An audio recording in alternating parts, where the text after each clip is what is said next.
ধন্যবাদ মাননীয় স্পিকার। মাননীয় প্রধানমন্ত্রীকে ধন্যবাদ জানাচ্ছি। সেকেন্ডারি এডুকেশন ডেভেলপমেন্ট প্রোগ্রাম হাতে নেওয়ার জন্য, একই সাথে সাথে learning acceleration programme in secondary education হাতে নেওয়ার জন্য।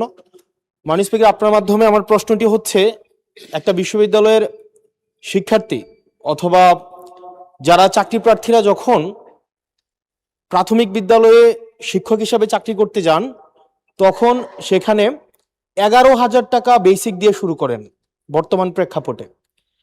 অর্থাৎ এই চাকরিটা হচ্ছে 13 গ্রেডের চাকরি এবং তৃতীয় শ্রেণীর। একজন যখন সেকেন্ডারি এডুকেশনে চাকরি করতে যান, তখন বেসিক বেতন পান 16,000 টাকা। এটা 10ম গ্রেডের এবং দ্বিতীয় শ্রেণীর চাকরি। আমাদের দেশের প্রাথমিক শিক্ষা এবং মাধ্যমিক শিক্ষা, এই দুইটা হচ্ছে ফিডার ইনস্টিটিউশন। আমরা যদি ভালো শিক্ষার্থী ফিডার ইনস্টিটিউশন থেকে আমরা টারশিয়ারিতে পাঠাতে পারি, তাহলে সেখানে একটা রিসার্চ বেসড আমরা একটা আউটকাম পাবো। মাননীয় প্রধানমন্ত্রীর কাছে আমার প্রশ্ন, বর্তমান বাস্তবতায় 11,000 টাকা বেসিক এবং 16,000 টাকা বেসিক দিয়ে এই আসলে শিক্ষক হতে আগ্রহ নিয়ে এসে এখানে আসলে দিন শেষে সার্ভাইভ করা খুব কঠিন হয়ে যায়।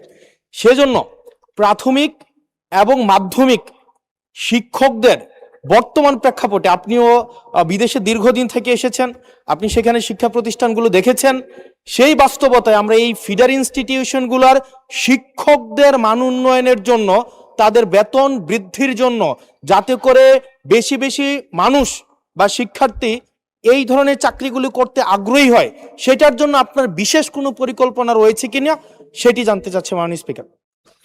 মাননীয় প্রধানমন্ত্রী।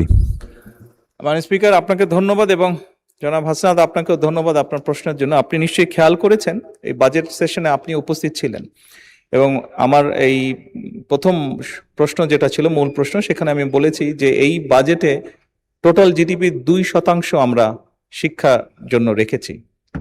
এবং শুধু তাই নয়, আমাদের যেটি পরিকল্পনা আছে, আমরা পরিকল্পনা মতন যদি আগাতে পারি, ইনশাল্লাহ আমরা শিক্ষা খাতে বাজেট 5 বছর শেষে 5% নিয়ে যেতে চাই।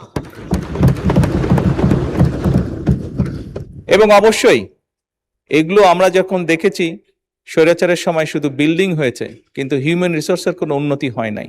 আমি আপনার সাথে সম্পূর্ণ একমত যে আমরা যদি আমাদের প্রাইমারি এবং সেকেন্ডারি এই শিক্ষকদেরকে যদি আমরা সঠিকভাবে ট্রেনিং দিতে না পারি, কিন্তু শুধু ট্রেনিং না, ট্রেনিংয়ের সাথে তাদেরকে তাদের সম্মানীয় যদি বৃদ্ধি করতে না পারি, তাহলে অবশ্যই আমরা প্রত্যাশা করি না যে তারা ভালো কিছু ডেলিভার করতে পারবেন। আমাদের তাদেরকে প্রশিক্ষণ দেওয়ার যেরকম কর্মসূচি রয়েছে, প্রশিক্ষণ দেওয়ার যেরকম পরিকল্পনা রয়েছে, বোথ সেকেন্ডারি অ্যান্ড প্রাইমারি, একই সাথে পর্যায়ক্রমিকভাবে আমরা যাতে তাদের সম্মানীয় বৃদ্ধি করতে পারি। আমরা অনেক সময় দেখেছি প্রাইমারি স্কুলের টিচাররা, এই সংসদে দাঁড়িয়েও আমি বলেছি যে অনেক সময় আমরা এখনো দেখি যে প্রাইমারি স্কুলের শিক্ষকরা তাড়াতাড়ি করে ক্লাস করিয়ে হয়তো আরেকটি একটি কোনো জবে অথবা কৃষিকার্যে যেটাই হোক, একটি সেকেন্ড জবে তাকে যেতে হয়, তা না হলে তার জন্য সংসার চালানো কষ্টকর হয়ে যায়। সেকেন্ডারি স্কুলের ক্ষেত্রে আমরা অনেক শিক্ষকের ক্ষেত্রেই দেখেছি এরকম ঘটনা ঘটে।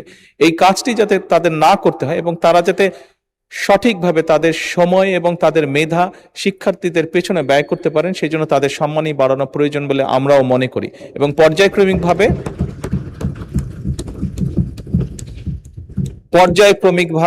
আমরা এই কাজটি ইনশাল্লাহ করব এই দেশে। ধন্যবাদ মাননীয় স্পিকার।